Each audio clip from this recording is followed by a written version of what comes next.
Get out the insurance cards, get out the copays. The office is open, my friends. Brought to you by drroto.com. Yo, everybody, it's Heat Override. So let's get to it. Bring the pain! What's up, everybody? It's Heat Override, and I'm ready to bring the pain for you and Dr. Roto this week. Ooh, yeah. Man, that was a crazy, crazy UFC fight night in Shanghai. Walker versus Zhang, but let's get to it. Let's bring the pain on another Heat-tastic review. Ooh, yeah. If you haven't been over to the site, get to Dr. Roto right now. We have updated rankings coming soon. We have the rankings. We have all of the IDP articles that you need to make sure that you are winning in your IDP leagues. Also, the great UFC coverage. We have a ton of football stuff going on. We still have a ton of great stuff in the MLB, the MLB betting stuff. I had 2 of 4 parlays hit yesterday. Had a couple of hits in those other parlays. So again, it's been pretty consistent where the MLB, the Heat-tastic bets of the day, has been working the last few weeks along in conjunction with the Fight Club of Pain and, of course, the Soup Can of the Week and the 5-tastic Picks article. You got to get there. That's just things that I've got my hands to. That doesn't include everything everybody else does. And there's like 20-some of us. People, there's so many articles hitting the site every single day. And then coming up, if you did not check out my pre-draft, the NFL Draft podcast, where me, Ed, and Dan sat down and talked about the draft, I gave out some of my future NFL picks at that time. I'm actually going to be doing a whole futures article for the NFL season. That will be coming out later this week. So you want to check that out, of course, as well as my UFC and my WWE rankings, of course, with the big upset last week, or whatever you may call it. I mean, everybody knew Khamzat Chimaev was going to win. So now that we got him on there, he's in the 5th overall spot. Again, this is things that are free on Dr. Roto, along with other stuff behind the paywall. Use code word WIN. And you could be like, follow us, and share. Now that I got that out the way, I just wanted to get that. I mean, why not? Why not? You know where to find us. You know how to get a hold of us. But let's get to it. Another great week for the Fight Club of Pain. I'll say my picks did pretty good as well, too. I did pick Nergoze, who was working out well until he was finished. Euron just got him, and that's just what happens. It's a fighting game. I started off the card with an X. That kind of sucked. But I did pick Su Young Yu, so that was a huge big for me. I'll talk about him for the DFS portion as well, too, because I also I like to review the DFS ownership lineups to tell everybody, to show you the comparisons of the ownership in the UFC DFS slates as opposed to the NFL, MLB, etc., etc. By the way, I already cashed today on the MLB slate. I stacked Kansas City, and they scored over 10 runs. I also had, my pitcher was 1% owned. All of the Kansas City guys were they were super owned. And then I had like a $2,000 guy. It was crazy. I was like, oh, crap. Everybody was under like 6% owned. So I was able to more than double up, bring a little cash back. So we're going to throw it back on. Betting-wise, it was great. DFS-wise, it's just like right now, because of all the great coverage that the Fight Club of Pain and other podcasters like We Want Picks, etc., going on, that is helping a lot of people win. And with people using a lot of tools, it also helps them win as well, too. So recently, the DFS slates, the GPP slates for the UFC have been easy to score in, but also you've been up against some lineup trains. So with that being said, again, you just gotta bob and weave. So right now, that's what makes DK, DraftKings that is, so attractive with their UFC draft. It's only between you and 2 other people. Again, I bring it up all the time. So you're just putting up your money and you only got to beat 2 other people. Winner takes all. Hey, that's the way it's got to be if you're going to make money, right? That was a big part of my money. I was able to return $1 one, a $5 one, and that practically paid for it. And then, of course, with my betting, that just worked out well as well, too. So that's what I want to say is that what's going on in the Fight Club of Pain is that we're trying to give you the best ways to win. And in the subs only Discord, I am posting all of my DFS lineups and my bets, everything. Everything I posted in there smashed this week. And we'll get to that. But let's move along with the card. Su Young Yu just looked great. He took some shots from Long, but the fact that he was able to hold on, get that win, was just perfect for me. Again, he was one of my huge pieces in my DFS lineups because he was only around 8,300, so that was nice. So Yiza, awesome for DFS, love that. I did pick, so I got all those wins. I'm back on track. I took Pereira. Of course, we know how that went down. Kyle Doskis just took him out really fast. I mean, come on. Like, he wasn't knocked out, but he got floored. He got floored, and you know that they're going to protect you. You're a little older, buddy. I mean, so is Doskis. But it was crazy because Dan was like, yo, I think Kyle Doskis is going to do that. He put him in his DFS lineup. Shows you what you do, right? You know it was crazy, and again, it's just one of those things. Wrong zoo. I had a lot of wrong zoo, but I should have had more. He did really well.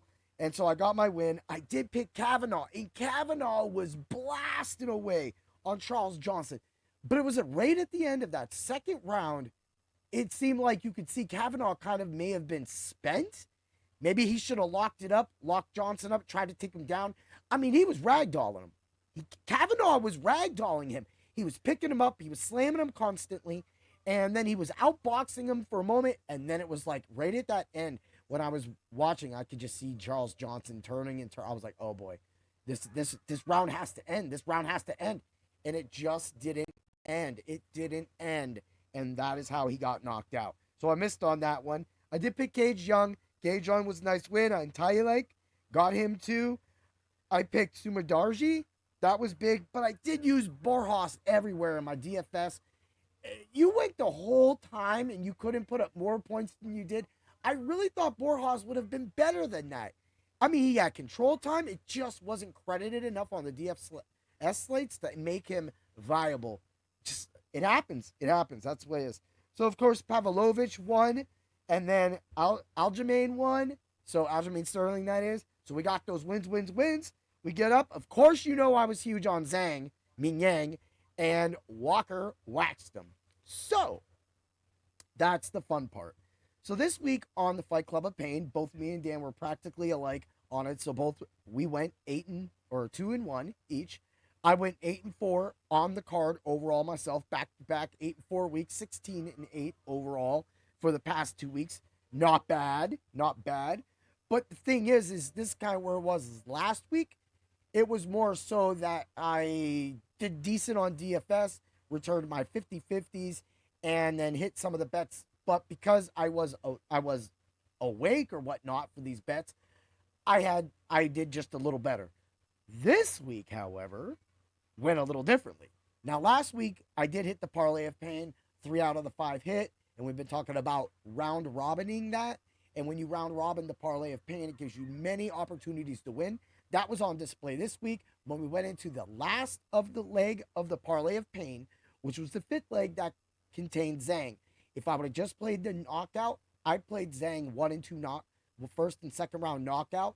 It was -200. And the way Walker runs out right from the go and Zhang mounts him, I'm like, perfect. Size is done. It's over with. Mount him. He's going to win. I turn around, I go get a drink, and bam, they're back up on their feet. Come on, man. He didn't finish him, and he was getting them. And he was landing them more powerful shots on Walker. And then, just like Kavanaugh, he gets caught, floored. And the thing is, what led up to that was the leg kicks. This is why sometimes it doesn't take a knockout. It's only a body part. Walker kicked, and for the first time in a long time, Johnny Walker was smart. Yes, Johnny Walker was smart. He immediately noticed that Zhang was having extreme difficulty of putting any weight on that foot after the first shin kick. He kicked him in it again. Zhang almost went down. He kicked him the third time. Zhang was down. Now, it looked like Zhang was going to get up. What I think, it wasn't more about Walker keeping him down. I think Zhang's leg was severely hurt and that he could not walk on it. This happens to a lot of us fighters, especially us in point fighting. We clash our shins a lot. Of course, over time, they do become senseless. But that means Zhang's weren't senseless, and that means the kick delivered by Johnny Walker was just that good. It was perfect. He hit him 3 times with it, floored him, finished it, and got the knockout. Now, this is something I will say. We called that on the Fight Club of Pain. I had the Johnny Walker first and second round knockout, also the round 1 knockout, because I didn't really think it was going to go past the round 1. But what I did to hedge that was FanDuel recently added a couple things. Maybe I just found them. Was the second round starting, which was a plus 136. So I easily went in, hedged that, covered all of that. And Ming Yang Zing still got a significant strikes of 20, which was a negative 320. So he still actually hit his goals on that. And of course, we did the decision no bet for him. That worked out. We did have him winning knockouts. We did have him with the knockouts. Of course, knockout and sub was all negatives. But what really did it was we weren't going to win that much money. When Walker hit that first and second round knockout at plus 700, he more than paid for everything that we put money on for Zhang Ming Yang. So again, that's how we covered it. But what really was it was Charles Johnson. Charles Johnson, it's all over the internet right now. Go to my X, go to my Facebook. Charles Johnson, I had that as a knockout as plus 320.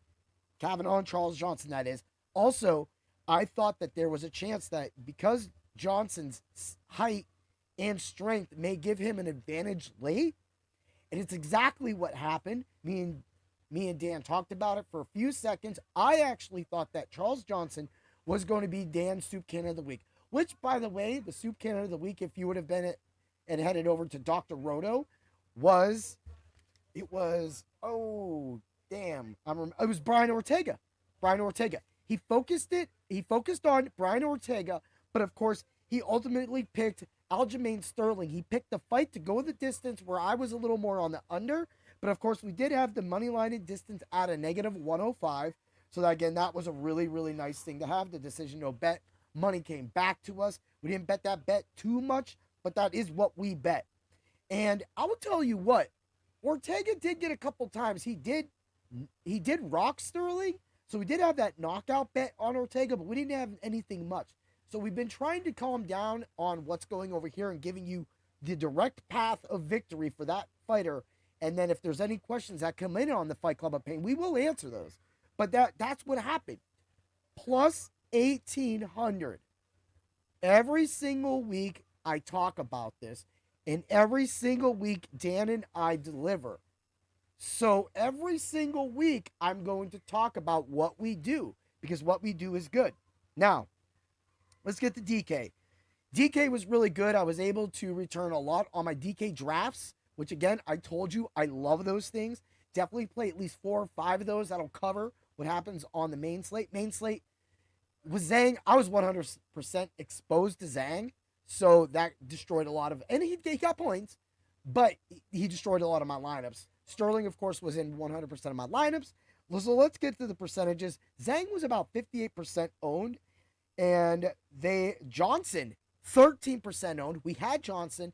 I recommended Johnson for DFS for a big, big part. He was a cheap thing. Of course, I also did Waldo Cortez Acosta. He survived. So, I mean, he got points. So it worked out. So you was only 20% owned. That was crazy. I mean, Su Young Yu, 20% on the main slate GPP. Awesome. Yiza was around 35%. That's solid. That's your average. Now, this is what I'm talking about. Rong Zhu was 14%. Wrong Jew. And Johnson would have been the slate breakers. That's insane. And of course, everybody else that won. Sterling, 75%, like I said. So when you take all that together, you're seeing where we're going. We had the direct path. It only led to cashing up 50-50, but with Zhang going down the way he did, it only put me at around 391 on FanDuel. So you had to again be a 50-50. I'm I'm not happy about it. Honestly, I'm not happy about it with my DFS lineups. They've been doing good. They've been doing it, but I think I need to play more 50-50s rather than going in with the GPPs, because they really don't, especially on FanDuel, they don't give you a lot of options. At least on DraftKings, you have that $120,000 or $150,000 contest in the $3 mark. That's nice. I mean, the rake on that is a little bit different. It's a little low, but you can do it. But FanDuel is really getting us on these rakes. The rakes are really bad, and you're throwing down a lot of money. The $3, the $8 lineups. And I know it seems like the $15 lineup. You're throwing down that money, and your chances are really slim to returning even half of it. And the 50-50s on FanDuel are also a problem. They're not really that filling. You get a couple because they don't really, FanDuel doesn't focus on the UFC DFS side as much as DraftKings does, and that's fine. That's okay. We're still going to play on FanDuel. That's what we do.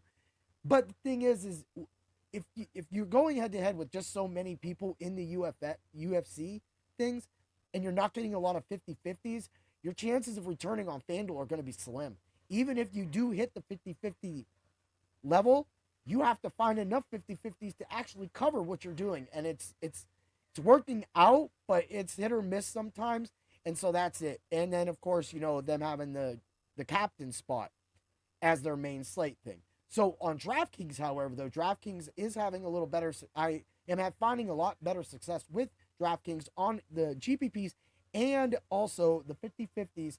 They're a little easier to score on. They don't do the captain spot, and I think that was the difference in picking the captain and putting Zhang in the captain spot. Whereas 2 weeks ago, I put Prates. I switched them all up. The Prates lineup was really nice. So that's what I'm talking about when you're lineup construction. That's something that we always teach at Dr. Roto. We want you to all be our rich friend. And lineup construction really means, I think that's what is the difference is with me. Is I didn't have to know a lot about UFC like I know now. I know a lot. And I still have to learn a lot more. This is my rookie season, people. But at the same time, I was able to take my lineup construction, what I could do with that, use it on the WNBA, use it on the UFC, and being able to make a lot, you know, pull back some of the millionaire tickets that I was able to get, the qualifiers. So again, this is what we're doing. This is what we're preaching at Dr. Roto. That's what we're just trying to do, win you money. So for that being said, when we get to it, you look at the overall process, you look at the plus 1,800, you look at the plus 320 that came from that fight, Johnson versus Kavanaugh, knockout, bonus. We had that, and we talked about it briefly. It wasn't a fight that we covered, but it was something that we talked about. That is why, and that wasn't on the website at Dr. Roto. You have to listen to the Fight Club of Pain. I promise you. Going forward, we do have a week off of the Fight Club of Pain. I don't know if me and Dan will get together with a quick episode or not, but on the NFL opener, the Fight Club of Pain will be returning for UFC Fight Night in Paris, which is focusing Imavov and my boy, my fighting nerd, my fighting guy, Borrahlo. Woo! Yeah! I can't wait. Yo, and then you get Noche after that. You get Lopez versus Silva. It has literally been a fighting nerd month for me. Woo! I love it. Where's my glasses? Woo, woo. I love it. I'm so excited about this because I get to see a fighter from my favorite team come up, but we get that week off. So on the Fight Club of Pain, I will, during the DFS portion, we'll be giving out a Showdown Slate lineup for that week's Thursday night game every single Thursday night that we do the Fight Club of Pain. Of course, you're going to have Doc, Willie, and Swami live on Fridays. So if me and Dan have to move to a Friday for traveling reasons or something like that, we're going to go on before them, 7 o'clock, 7 p.m. Eastern Standard Time.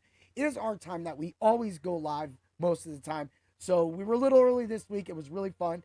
So we're going to get you that NFL clip. I'll talk about the game a little bit. Of course, if it's a Steeler game, Dan will be jacked up, probably Steeler it out. But it's going to be NFL on UFC. Again, one of the most unique things about Dr. Roto, the Fight Club of Pain, under the Bring the Pain tree, is this is what I'm trying to create for all of you. Of course, my new branch is going to be called Through the Turnbuckles. I did call it the Turnbuckles of Pain last week. Kind of went over different names. Thought Through the Turnbuckles would be really nice. It's 4 wrestling topics right now. We have NXT has a pay-per-view on. We have a big match between, with Obafemi in it and Trick Williams. And I'm slipping the other guy. I just literally watched him get tossed off the top rope by Trick. But I'm talking UFC right now, so we're going to have that review tonight as part of Through the Turnbuckle. Again, that is an audio-based raw edit of me and Chrissy Ray. So that's going to be coming out also on Bring the Pain as well, too. So going forward with the NFL season, the WWE season, the UFC season, and everything going that, it's going to be an exciting year at Dr. Roto. And I wish that all of you come along and join us on this journey, because I promise you, you will learn how to bring the pain to the competition. Ooh, yeah. Woo. All right. Follow, like, share, bring the pain on Facebook. Also, follow me on the X. I'm trying to give you as much free stuff as possible. You can only see it if you follow me. Let's get Dr. Roto's YouTube over 1,000 followers and his Facebook over 1,000 followers. Folks, this is where the real stuff is going on. This is where the 1 second, 40-second skits where we literally gave out to Charles Johnson. So if you don't catch it, then I can't help you. You got to catch it. You got to tune in and use code word WIN to get it. Bam, let's go. Have a great day, everybody. And always remember to bring the pain for the second time. Ooh, yeah.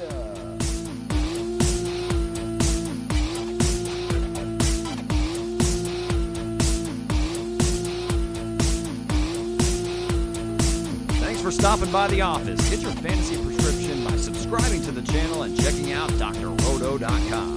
Until the next visit, be well and take care.